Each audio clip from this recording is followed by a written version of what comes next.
Welcome বন্ধুরা, AG biology লার্নিংয়ে তোমাদের প্রত্যেককে স্বাগত জানাই। আজকে আমাদের যে ভিডিও টিউটোরিয়াল, সেই ভিডিও টিউটোরিয়ালে আজকে আমরা রেগুলেশন অফ জিন এক্সপ্রেশন বা জিনের বহিঃপ্রকাশ নিয়ন্ত্রণ সম্পর্কিত একটি মডেল সম্পর্কে আলোচনা করব। আমাদের আজকের জিন এক্সপ্রেশনের যে মডেল বা আমাদের হায়ার সেকেন্ডারি সিলেবাস এবং নিট সিলেবাসের মধ্যে যেটা অন্তর্ভুক্ত তা হলো lac operon system. Lac operon system এমন এক ধরনের ব্যবস্থা যে ব্যবস্থার মাধ্যমে কতগুলি সুনিয়ন্ত্রিত পদ্ধতির দ্বারা নির্দিষ্ট কতগুলি জিনের ট্রান্সক্রিপশন সম্পন্ন হয় এবং সেখান থেকে কতগুলি প্রোটিন তৈরি হয়, যে প্রোটিনের মাধ্যমে এই ব্যবস্থাটা নিয়ন্ত্রিত হয়। এরপরে দেখে নেওয়া যাক জিন এক্সপ্রেশন জিনিসটা কি। ডিঅক্সিরাইবোনিউক্লিক অ্যাসিড বা ডিএনএর মধ্যে আমরা জানি যে বিভিন্ন প্রকার জিন অবস্থান করে থাকে। এখন বিষয় হচ্ছে যে সমস্ত জিনগুলির ট্রান্সক্রিপশন সম্পন্ন হয় এবং সেই সমস্ত জায়গাগুলি থেকে কোনো নির্দিষ্ট প্রোটিন তৈরি হয়, অর্থাৎ জিনের যদি ট্রান্সক্রিপশন সম্পন্ন হয় তাহলে সেই নির্দিষ্ট জিনগুলির কিন্তু কি ঘটে না, তাদের বহিঃপ্রকাশ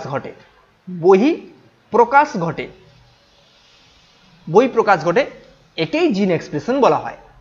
আর যে সমস্ত জিনগুলির বহিঃপ্রকাশ ঘটে না, অর্থাৎ যে সমস্ত জিনগুলির ট্রান্সক্রিপশন ঘটে না, তাদের এক্সপ্রেশন হয় না, অর্থাৎ তাদের নো এক্সপ্রেশন, অর্থাৎ তাদের বহিঃপ্রকাশ সম্পূর্ণ ঘটে না। তাহলে জিনের বহিঃপ্রকাশ হচ্ছে কি, যে সমস্ত অংশগুলি থেকে শুধুমাত্র ট্রান্সক্রিপশন সম্পন্ন হয় ডিএনএর, সেই সমস্ত অংশগুলির বা সেই সমস্ত জিনগুলির বহিঃপ্রকাশ সম্পন্ন হয় বা তাকে আমরা জিন এক্সপ্রেশন বলছি। আর যে সমস্ত অংশটির ট্রান্সক্রিপশন সম্পন্ন হয় না, অর্থাৎ যেখান থেকে সুনির্দিষ্ট কোনো প্রোটিন তৈরি হয় না, সেই অংশটিকে বলছি তার বহিঃপ্রকাশ সম্পন্ন হচ্ছে না বা তার এক্সপ্রেশন ঘটছে না। এখন ল্যাক অপারেন্ট কথাটা এসছে, ল্যাক শব্দের অর্থ এখানে হচ্ছে ল্যাকটোজ। ল্যাক শব্দের অর্থ হচ্ছে এখানে ল্যাকটোজ। ইকোলি সেলে ল্যাকটোজ নামক যে দ্বিশর্করা, ল্যাকটোজ একটা দ্বিশর্করা আমরা জানি। প্রত্যেকে আমরা জানি ল্যাকটোজ হলো ডাইস্যাকারাইড বা দ্বিশর্করা। এটা সাধারণত দুটো মনোস্যাকারাইড বা একক শর্করা সহজে গঠিত। সেই দুটো মনোস্যাকারাইড হলো একটা গ্লুকোজ এবং অন্যটি হচ্ছে গ্যালাক্টোজ। তা ল্যাকটোজ তৈরি হয় গ্লুকোজ এবং গ্যালাক্টোজ সহজে। এটা হচ্ছে ডাইস্যাকারাইড। গ্লুকোজ হচ্ছে মনোস্যাকারাইড, গ্যালাক্টোজও হচ্ছে মনোস্যাকারাইড। ইকোলি ব্যাকটেরিয়া সেলে যদি ল্যাকটোজ উপস্থিত থাকে, আবার বলছি, ইকোলি ব্যাকটেরিয়া সেলে যদি ল্যাকটোজ উপস্থিত থাকে, তাহলে সেই ল্যাকটোজকে ভাঙার জন্য, অর্থাৎ সেই ল্যাকটোজকে গ্লুকোজ এবং গ্যালাক্টোজে রূপান্তরিত করার জন্য কতগুলো নির্দিষ্ট উৎসেচক বা এনজাইম সৃষ্টি হয়। যে এনজাইমগুলির দ্বারা ল্যাকটোজ গ্লুকোজ এবং গ্যালাক্টোজে রূপান্তরিত হয় এবং বিপাক্রিয়া সম্পন্ন হয় এবং ইকোলি সেল এখান থেকে এনার্জি পায়। তাহলে গ্লুকোজ এবং গ্যালাক্টোজে কনভার্ট করার জন্য, ল্যাকটোজকে গ্লুকোজ এবং গ্যালাক্টোজে কনভার্ট করার জন্য যে এনজাইমগুলি সৃষ্টি হয়, সেই এনজাইমগুলি কতগুলো জিন থেকে সৃষ্টি হয়। তাহলে এই বাঞ্চ অফ জিন বা এই ক্লাস্টার অফ জিন, অর্থাৎ কতগুলি জিন একত্রিত হয়ে এই নির্দিষ্ট এনজাইমগুলির সৃষ্টি ঘটায় এবং গ্লুকোজ এবং গ্যালাক্টোজের রূপান্তরণ ঘটায় কার? ল্যাকটোজে। তাহলে সংজ্ঞা যদি বলা হয়, তাহলে ল্যাকটোজ নামক শর্করার বিপাক্রিয়া নিয়ন্ত্রণের জন্য ইকোলি ব্যাকটেরিয়ার কোষে জিনের যে নিয়ন্ত্রণ কৌশল দেখা যায়, সেই নিয়ন্ত্রণকারী সিস্টেমকে বা সেই নিয়ন্ত্রণকারী মেকানিজমকে বলা হয় ল্যাক অপারেন্ট সিস্টেম। এটা কতগুলি জিন একত্রিতভাবে ল্যাকটোজ নামক শর্করাকে বিপাক্রিয়ার জন্য তাদের এক্সপ্রেশন ঘটে, অর্থাৎ তাদের বহিঃপ্রকাশ ঘটে এবং সেখান থেকে নির্দিষ্ট এনজাইম সৃষ্টি হয়, যে নির্দিষ্ট এনজাইমগুলি ল্যাকটোজ নামক শর্করাকে ভেঙে দেয় বা তার বিপাক ঘটায়। এই নির্দিষ্ট মেকানিজম সিস্টেমকে বলছি আমরা lac operon system. Lac operon সিস্টেমের প্রবক্তা হলেন বিজ্ঞানী জেকব, মোনড এবং তাদের সহকর্মীরা। বিজ্ঞানী জেকব এবং মোনড প্রথম এই অপারেন্ট হাইপোথিসিস বা ল্যাক অপারেন্ট হাইপোথিসিস প্রস্তাব করেছিলেন। পরবর্তীকালে তারা এই গবেষণার জন্য নোবেল পুরস্কার পেয়েছিলেন। নেক্সট আমরা দেখে নিই যে ল্যাক অপারেন্ট সিস্টেমের যে জিনগুলি আছে, সেই জিনগুলির প্রত্যেকটির নাম। এখানে জিনগুলোকে দুটো ক্যাটাগরিতে ভাগ করা যায়। প্রথমে বলে দিচ্ছি, এক নম্বর ক্যাটাগরি হচ্ছে এক নম্বর ক্যাটাগরি রেগুলেটর জিন বা বাংলায় বলবো আমরা নিয়ন্ত্রক জিন, রেগুলেটর জিন বা নিয়ন্ত্রক জিন, এবং স্ট্রাকচারাল জিন বা হচ্ছে সংগঠক জিন, সংগঠক জিন। তাহলে জিনগুলোকে দুটো ভাগে ভাগ করা যায়। ল্যাক অপারেশন সিস্টেমের যে জিন আছে সেগুলোকে দুটো ক্যাটাগরিতে ভাগ করব, রেগুলেটরি জিন বা নিয়ন্ত্রক জিন এবং স্ট্রাকচারাল জিন বা সংগঠক জিন। রেগুলেটরি যে জিনগুলো আছে এগুলো জেনারেলি 3 প্রকারের হয়ে থাকে। কি কি? Lac P, lac C, lac O. Lac P দুটো আছে এখানে, বলছি কেন আছে। তো ল্যাক পি, ল্যাক পি এই জিন, পি অর্থাৎ প্রমোটার। আমরা জানি কোনো ডিএনএ থেকে যখন কোনো আরএনএ সৃষ্টি হয় তখন আরএনএ পলিমারেজ নামক প্রধান এনজাইমের প্রয়োজন হয়ে থাকে। অর্থাৎ ডিএনএ থেকে যখন আরএনএ তৈরি হয়, তৈরিকারী প্রধান এনজাইম নাম হচ্ছে RNA polymerase. RNA polymerase DNA যে নির্দিষ্ট জায়গায় আবদ্ধিত হয়, আরএনএ পলিমারেজ ডিএনএ যে নির্দিষ্ট জায়গায় আবদ্ধিত হয় সেই নির্দিষ্ট জায়গাকে বলা হয় প্রমোটার রিজিয়ন। ট্রান্সক্রিপশন যে ভিডিও আছে সেই ট্রান্সক্রিপশন ভিডিওটা প্রত্যেকে ভালো করে দেখবে, তাহলে প্রমোটার রিজিয়ন সম্পর্কে ধারণাটা আরো পরিষ্কার হবে। উপরের আই যে বটম আছে সেই আই বটমে ক্লিক করলে তোমরা ট্রান্সক্রিপশনের ভিডিওটা পেয়ে যাবে। তাহলে প্রমোটার রিজিয়নে সবসময় আরএনএ পলিমারেজ যুক্ত হয় এবং ট্রান্সক্রিপশন শুরু করে। আই জিন, পরবর্তী জিন হচ্ছে আই জিন, মানে ইনহিবিটর জিন বা রিপ্রেসর জিন। এই ইনহিবিটর জিন বা রিপ্রেসর জিন, ইনহিবিটর জিন বা রিপ্রেসর জিন থেকে তৈরি হয় এখানে রিপ্রেসর প্রোটিন। এখান থেকে তৈরি হয় রিপ্রেসর প্রোটিন, রিপ্রেসর প্রোটিন তৈরি হয় এখান থেকে। তার জন্য নামকরণ করা হয়েছে ইনহিবিটর বা রিপ্রেসর। ইনহিবিট করা বা রিপ্রেস করা মানে বন্ধ করে দেওয়া বা কোনো একটা সিস্টেমকে স্টপ করে যাওয়া। ল্যাক ও, তার পরবর্তী জিন হচ্ছে ল্যাক ও। ল্যাক ও মানে হচ্ছে অপারেটর জিন। অপারেটর জিনের কাজ হচ্ছে না প্রমোটার রিজিয়নে যে আরএনএ পলিমারেজ আবদ্ধিত হচ্ছে সেই আবদ্ধিত পলিমারেজ আদৌ ক্রিয়া করবে না তার নিয়ন্ত্রণকারী যে অঞ্চল, তার নিয়ন্ত্রণকারী অঞ্চল হচ্ছে অপারেটর অঞ্চল। এই অপারেটর অঞ্চলের পরবর্তী স্থান থেকেই কিন্তু প্রকৃতপক্ষে ট্রান্সক্রিপশন শুরু হয়। তাহলে ট্রান্সক্রিপশন যেহেতু lac P, lac I, lac O নিয়ন্ত্রণ করে, তার জন্য নিয়ন্ত্রণকারী জিন বলা হয়। এবং lac Z, lac Y, lac A এই জিনগুলো থেকে অ্যাকচুয়ালি প্রোটিনগুলো সৃষ্টি হয় বা এনজাইমগুলো সৃষ্টি হয়, যার জন্য এদেরকে বলা হয় প্রকৃতপক্ষে সংগঠক জিন বা স্ট্রাকচারাল জিন।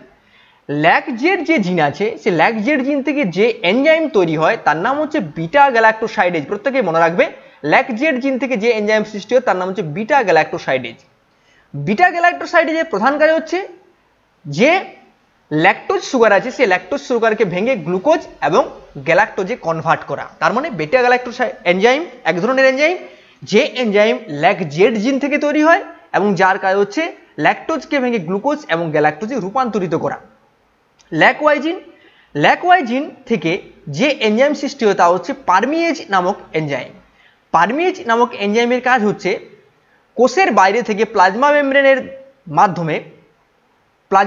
মাধ্যমে ল্যাকটোজকে কোষের ভেতরে প্রবেশ করানো। অর্থাৎ ল্যাকটোজকে প্লাজমা পর্দা দ্বারা সাইটোপ্লাজমে স্থানান্তরণ করাই হচ্ছে ল্যাক ওয়াই জিন থেকে তৈরি হওয়া পারমিয়েজ নামক এনজাইমের প্রধান কাজ। নেক্সট হচ্ছে ল্যাক এ ট্রান্স অ্যাসিটাইলেজ।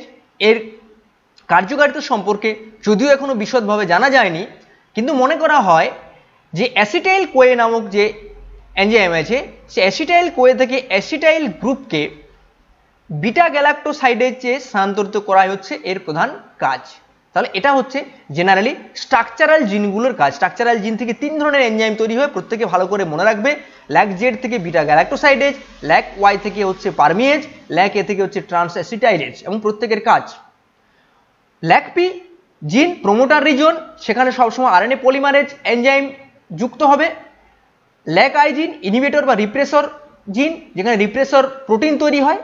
ল্যাক ও মানে অপারেটর জিন যেটা ডিএনএ আরএনএ পলিমারেজের কার্যকারিতাকে নিয়ন্ত্রণ করে এবং অপারেটর অঞ্চলের পর থেকে প্রকৃতপক্ষে কিন্তু ট্রান্সক্রিপশন শুরু হয়।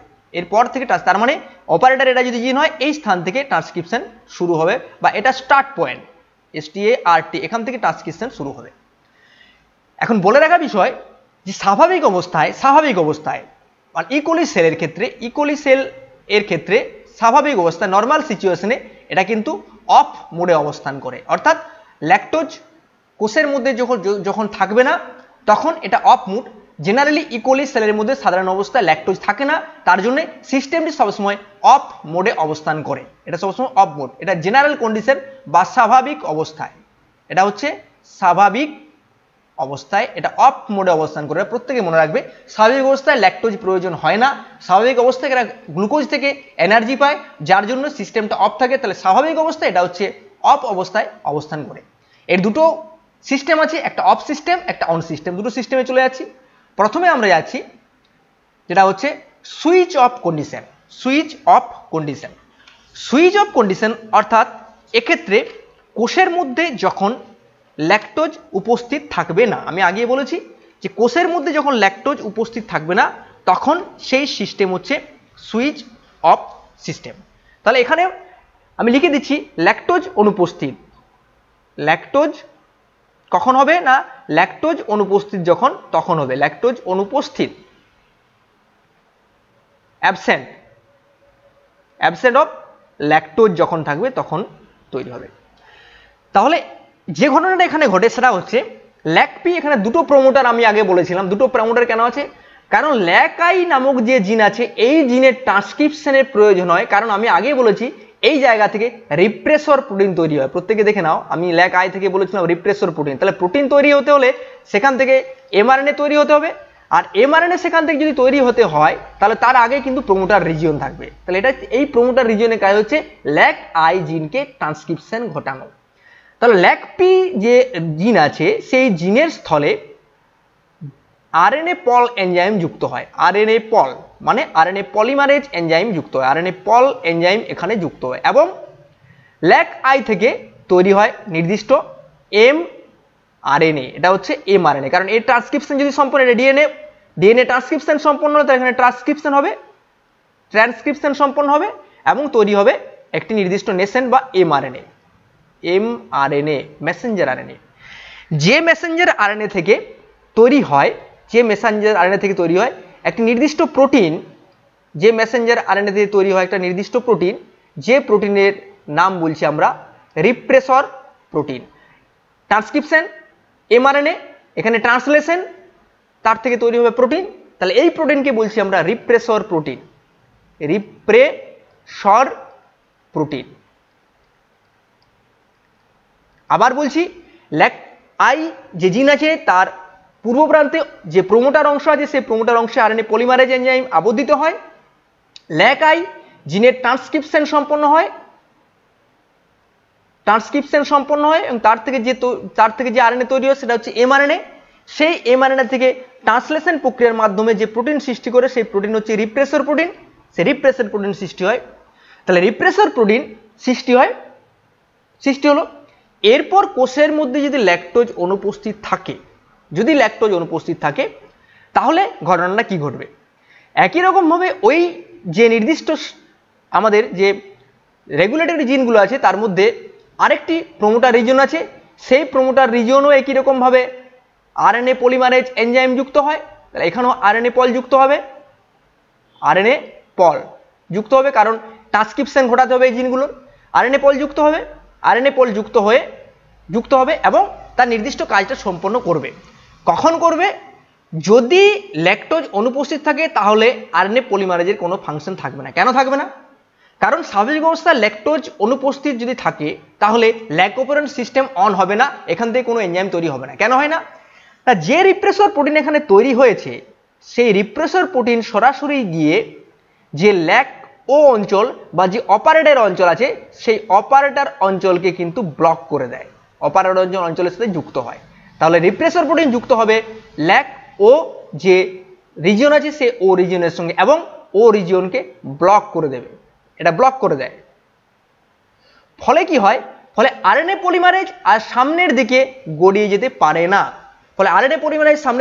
পারে না, এবং এই নির্দিষ্ট যে জিনগুলি আছে সেই নির্দিষ্ট জিনগুলি ট্রান্সক্রিপশন সম্পন্ন হয় না, এর কোনোটারই ট্রান্সক্রিপশন সম্পন্ন হয় না। কেন না, যেহেতু আরএনএ পলিমারেজ সামনের দিকে যেতে পারে না, তার পরবর্তী যে অপারেটর অঞ্চল আছে সে অপারেটর অঞ্চল রিপ্রেসর প্রোটিন দ্বারা ব্লক হয়ে যায়, ফলে সিস্টেমটি সুইচ অফ অবস্থায় অবস্থান করে। আশা করি প্রত্যেকে বুঝতে পেরেছো। তাহলে কখন এটা হবে, ল্যাকটোজ অনুপস্থিত অবস্থায় হবে। রিপ্রেসর প্রোটিন যেটা সৃষ্টি হবে সেই রিপ্রেসর প্রোটিন অপারেটর অঞ্চলকে ব্লক করে দেবে, পরে আরএনএ পলিমারেজ অপারেটর অঞ্চলের পূর্ববর্তী যে প্রোমোটার রিজিয়ন আছে সেই প্রোমোটার রিজিয়নে আবদ্ধিত আরএনএ পলিমারেজ কিন্তু আর যেতে পারবে না গড়িয়ে কাকে ওই রিপ্রেসর প্রোটিনকে সরিয়ে আর সামনের দিকে যেতে পারবে না, ফলে যে স্ট্রাকচারাল জিনগুলি আছে সেই স্ট্রাকচারাল জিনগুলি ট্রান্সক্রিপশন সম্পন্ন হবে না এবং কোনো প্রোটিনও তৈরি হবে না। এই মেকানিজমটা হচ্ছে সুইচ অফ কন্ডিশন, এটা ল্যাকটোজ অনুপস্থিত অবস্থায়। নেক্সট হচ্ছে switch on condition. Switch on কন্ডিশনে কি হয় না, সুইচ অন কন্ডিশনে যে ঘটনা ঘটে সেটা হচ্ছে একই রকম ভাবে আরএনএ পলিমারেজ যুক্ত হয়, আরএনএ পল যুক্ত হবে এখানে, এবং যে ল্যাক আই রিজিয়ন আছে সেই ল্যাক আই রিজিয়ন থেকে ট্রান্সক্রিপশন সম্পন্ন হবে, এখান থেকে ট্রান্সক্রিপশন এবং এমআরএনএ সৃষ্টি হবে, যে এমআরএনএ থেকে ট্রান্সলেশন হবে এবং যে ট্রান্সলেশন থেকে তৈরি হবে নির্দিষ্ট রিপ্রেসর প্রোটিন। এটা নির্দিষ্ট রিপ্রেসর প্রোটিন তৈরি হয়, রিপ্রেসর প্রোটিন। সুইচ অন কন্ডিশন কখন থাকবে? যখন কোষে ল্যাকটোজ উপস্থিত থাকবে, যখন কোষে ল্যাকটোজ উপস্থিত থাকবে প্রেজেন্ট অফ ল্যাকটোজ।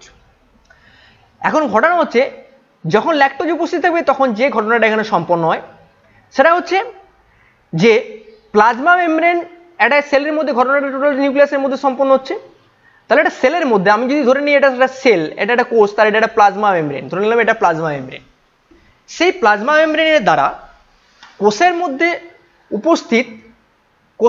উপস্থিত সামান্য যে পারমিয়েজ নামক এনজাইম থাকে, কোষের মধ্যে উপস্থিত এক ধরনের এনজাইম থাকে যার নাম হচ্ছে পারমিয়েজ। এখানে লিখছি আমি পারমিয়েজ, এটা সামান্য কোষের মধ্যে সাধারণ অবস্থায় উপস্থিত থাকে। সেই পারমিয়েজ এবং কোষের মধ্যে উপস্থিত সামান্য ল্যাকটোজ, স্বাভাবিক অবস্থায় কোষের মধ্যে যে সামান্য পরিমাণ ল্যাকটোজ উপস্থিত থাকে, সামান্য ল্যাকটোজ, সেই সামান্য ল্যাকটোজ পারমিয়েজ এনজাইমের সহায়তায় কোষের ভিতর প্রবেশ করে এবং তৈরি করে একটি নির্দিষ্ট মলিকুল যার নাম হচ্ছে অ্যালোল্যাকটোজ। প্রত্যেকে মনে রাখবে একে বলা হয় অ্যালোল্যাকটোজ। অজফলাকার লয়কার অ্যালোল্যাকটোজ মলিকুল তৈরি করে। ল্যাকটোজ পারমিয়েজ এনজাইমের সহায়তায় কোষের ভিতরে প্রবেশ করে কখন হবে? যখন ল্যাকটোজ উপস্থিত থাকবে। তাহলে যে ল্যাকটোজ কোষের বাইরে আছে সেই ল্যাকটোজ পারমিয়েজ এনজাইমের সহায়তায় সামান্য কোষের ভিতরে প্রবেশ করে এবং সেটা কিসে রূপান্তরিত হয়? অ্যালোল্যাকটোজে রূপান্তরিত হয়, অ্যালোল্যাকটোজে রূপান্তরিত হয়। এখন ওই নির্দিষ্ট অ্যালোল্যাকটোজ কি করে না, যে রিপ্রেসর প্রোটিন আছে সেই রিপ্রেসর প্রোটিনের সঙ্গে যুক্ত হয়ে যায়, ফলে রিপ্রেসর প্রোটিনের সঙ্গে যুক্ত হয়ে যায় এবং রিপ্রেসর প্রোটিনকে ব্লক করে দেয়। রিপ্রেসর প্রোটিনকে ব্লক করে দেওয়া মানে ওই নির্দিষ্ট রিপ্রেসর প্রোটিন আর ল্যাক ও অঞ্চলে যুক্ত হতে পারে না বা অপারেটর অঞ্চলে যুক্ত হতে পারে না। ফলে ল্যাক ও অঞ্চলের পূর্ববর্তী যে অপারেটর অঞ্চল আছে সেই অঞ্চলে উপস্থিত আরএনএ পল এনজাইম ট্রান্সক্রিপশন সম্পন্ন ঘটায়। কারণ যেহেতু রিপ্রেসর প্রোটিন ল্যাক ও অঞ্চলে যুক্ত হতে পারছে না, ফলে আরএনএ পলিমারেজ সহজে সামনের দিকে অগ্রসর হতে পারে এবং ট্রান্সক্রিপশন ঘটায়। ফলে কি হয়? ফলে ওই নির্দিষ্ট একটি এমআরএনএ এর সৃষ্টি হয়। এমআরএনএ প্রোক্যারিওটিক যে এমআরএনএ, প্রোক্যারিওটিক এমআরএনএ কি বলা হয়? প্রোক্যারিওটিক এমআরএনএ কে বলা হয় পলিসিস্টোনিক এমআরএনএ। সিস্টোনিক এমআরএনএ মনে রাখবে প্রত্যেকে। ইউক্যারিওটিক এমআরএনএ মনোসিস্টোনিক এমআরএনএ, কিন্তু প্রোক্যারিওটিক এমআরএনএ পলিসিস্টোনিক এমআরএনএ। পলিসিস্টোন মানে একাধিক সিস্টোন থেকে, অর্থাৎ একটা নির্দিষ্ট এমআরএনএ থেকে যখন একাধিক প্রোটিন তৈরি হয় তখন তাকে পলিসিস্টোনিক এমআরএনএ বলা হয়। তাহলে এখান থেকে ল্যাক জেড এখানে থেকে ট্রান্সক্রিপশন সম্পন্ন হবে, এখান থেকে ল্যাক জেড, এখান থেকে ল্যাক ওয়াই, এখান থেকে ল্যাক এ, এর ট্রান্সক্রিপশন হবে এবং নির্দিষ্ট এমআরএনএ তৈরি হবে। এরপর এর যখন ট্রান্সলেশন সম্পন্ন হবে, এই জিনের যখন ট্রান্সলেশন সম্পন্ন হবে তখন ল্যাক জেড যে রিজিয়ন আছে সেই ল্যাক জেড রিজিয়ন থেকে যে এনজাইম প্রস্তুত হবে সেটা হচ্ছে বিটা গ্যালাক্টোসাইডেজ। মনে রাখবে beta galactosidase, beta galactosidase. Lag C থেকে হবে পারমিয়েজ, পারমিয়েজ, ল্যাগ সি থেকে হবে পারমিয়েজ নামক এনজাইম, এবং ল্যাগ এ থেকে তৈরি হবে, এবং ল্যাগ এ থেকে তৈরি হবে trans acetylase enzyme, trans acetylase enzyme, acetylase, acetylase উৎসেচক, উৎসেচক। তাহলে নির্দিষ্ট উৎসেচকগুলি প্রস্তুত হবে। বিটা গ্যালাক্টোসাইডেজের কাজ হবে ল্যাকটোজকে ভেঙে দেওয়া, গ্লুকোজ এবং গ্যালাক্টোজে, গ্লুকোজ প্লাস গ্যালাক্টোজ, গ্যালাক্টোজ। পারমিয়েজের কাজ হচ্ছে কোষের মধ্যে ল্যাকটোজের প্রবেশের সাহায্য ঘটানো, এবং ট্রান্স অ্যাসিটাইলেজের কাজ হচ্ছে অ্যাসিটাইল কোয়ে গ্রুপকে এই বিটা গ্যালাক্টোসাইডেজের নির্দিষ্ট স্থানে স্থানান্তরিত ঘটানো, অর্থাৎ নির্দিষ্টভাবে ল্যাকটোজের বিপাক্রিয়া সম্পন্ন ঘটানো, এবং এই পদ্ধতির মাধ্যমে বিপাক্রিয়া সম্পন্ন হয়। তাহলে এখানে হচ্ছে একটাই এমআরএনএ সৃষ্টি হচ্ছে, কিন্তু সেই এমআরএনএ থেকে একাধিক দেখো প্রোটিন তৈরি হচ্ছে, একটা প্রোটিন, এটাও একটা প্রোটিন, 2 নম্বর প্রোটিন, 3 নম্বর প্রোটিন, 3টে প্রোটিন সৃষ্টি হচ্ছে। তাহলে 3টে সিস্টোন আছে, সিস্টোনগুলো কোন কোন তৈরি হয়েছে? ল্যাগ জেড থেকে, ল্যাগ সি থেকে, ল্যাগ এ থেকে, সেই জন্য একে পলিসিস্টোনিক এমআরএনএ বলা হয়। এবং পলিসিস্টোনিক এমআরএনএ থেকে ল্যাগ জেড রিজন থেকে বিটা গ্যালাক্টোসাইডেজ, ল্যাগ ওয়াই থেকে পারমিয়েজ, এবং ল্যাগ এ থেকে ট্রান্স অ্যাসিটাইলেজ তৈরি হবে, যা যৌথ প্রক্রিয়ার মাধ্যমে নির্দিষ্ট ল্যাকটোজ নামক যে শর্করা আছে তাকে বিপাক্রিয়া ঘটাবে, এবং বিপাক্রিয়া ঘটিয়ে নির্দিষ্টভাবে তারা এনার্জি প্রস্তুত করবে। তাহলে ল্যাকটোজ উপস্থিত যখন থাকবে তখন সিস্টেমটা সুইচ অন কন্ডিশনে অবস্থান করবে। তাহলে এই গেল ল্যাক অপেরন কনসেপ্টের সুইচ অন এবং সুইচ অফ এর মতবাদ। আশা করি আমার এই ভিডিওগুলি যদি ভালো লেগে থাকে তোমাদের, তাহলে অবশ্যই এই চ্যানেলটিকে শেয়ার, সাবস্ক্রাইব করতে ভুলবে না। Thank you.